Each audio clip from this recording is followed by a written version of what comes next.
नमस्कार दोस्तों राजस्थान विधानसभा में पहले तो भाजपा ने इंदिरा गांधी का अपमान किया, फिर जब विपक्ष ने इसका विरोध किया तो उल्टा कांग्रेस पर ही कार्रवाई हुई। उनके 6 विधायकों को सस्पेंड कर दिया गया, 1-2 दिन के लिए नहीं बल्कि जब तक राजस्थान में बजट सत्र चलेगा तब तक के लिए निलंबित किया गया है। अब पूरा मामला क्या आप जान लीजिए। दरअसल 21 फरवरी को सदन में भजनलाल शर्मा के मंत्री अविनाश गहलोत ने कांग्रेस पर तंज कसते हुए कहा था कि पिछली सरकार में यानी कांग्रेस की सरकार में जो योजनाएं शुरू की गई थी उन योजनाओं का नाम अपनी दादी यानी कि इंदिरा गांधी के नाम पर रखा है। सबसे पहले आप भजनलाल शर्मा के मंत्री का ये बयान सुनिए। पिछले बजट के अंदर भी 23-24 में आपने हर बार की तरह अपनी दादी इंदिरा गांधी के नाम पर इस योजना का नाम रखा था कांग्रेस ने, लेकिन घोषणा इसलिए पूरी नहीं हो पाई। दादी क्या है? इसलिए पूरी नहीं हो पाई थी। इसलिए पूरी नहीं हो पाई थी। मंत्री एक कोई बवाल है। सुना आपने, अविनाश गहलोत की इस टिप्पणी पर राजस्थान की सियासत गरमाई हुई है।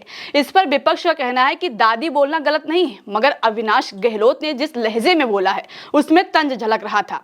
दोस्तों, जब कांग्रेस की तरफ से इसका विरोध होने लगा और अविनाश गहलोत से माफी मांगने की मांग उठने लगी, फिर इसके बाद उल्टा कांग्रेस के विधायकों पर कार्रवाई कर दी गई। स्पीकर महोदय ने 6 विधायकों को सस्पेंड कर दिया।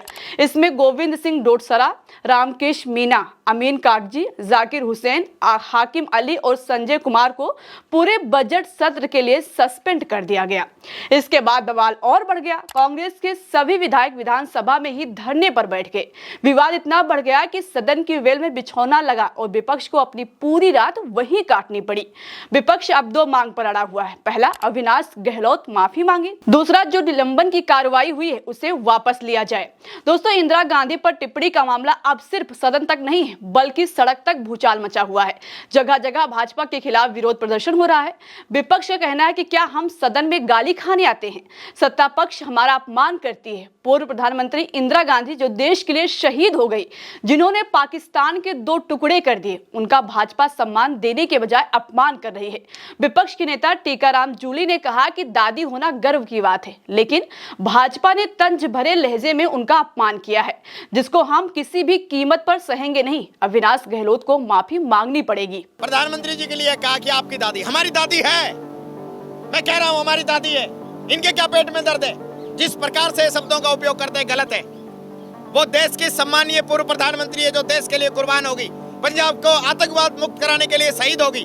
उसके खिलाफ इस प्रकार की बातें बोल रही है, जिसने देश के राजे राजवाड़े खत्म कर दिए, देश को एक करने का काम किया, उसके खिलाफ ये बात बोल रहे हैं। इनको खुद ही शर्म आनी चाहिए, माफी मांगनी चाहिए मंत्रियों के इस मामले को लेकर। दोस्तों, इतना विरोध हो रहा है मगर इसके बाद भी सत्ता पक्ष अपनी जिद पर अड़ा हुआ है। भाजपाई माफी मांगने को तैयार नहीं है। सत्ता पक्ष का कहना है कि जब महात्मा गांधी को राष्ट्रपिता कहा जाता है तो इंदिरा गांधी को दादी कह देना अपमान कैसे हुआ? मगर भैया, एक सवाल है, जब मोदी के नाम से कई योजनाएं चल रही है, उनके नाम से स्टेडियम है, तो कांग्रेस अपनी योजनाओं का नाम इंदिरा गांधी के नाम पर नहीं रख सकती?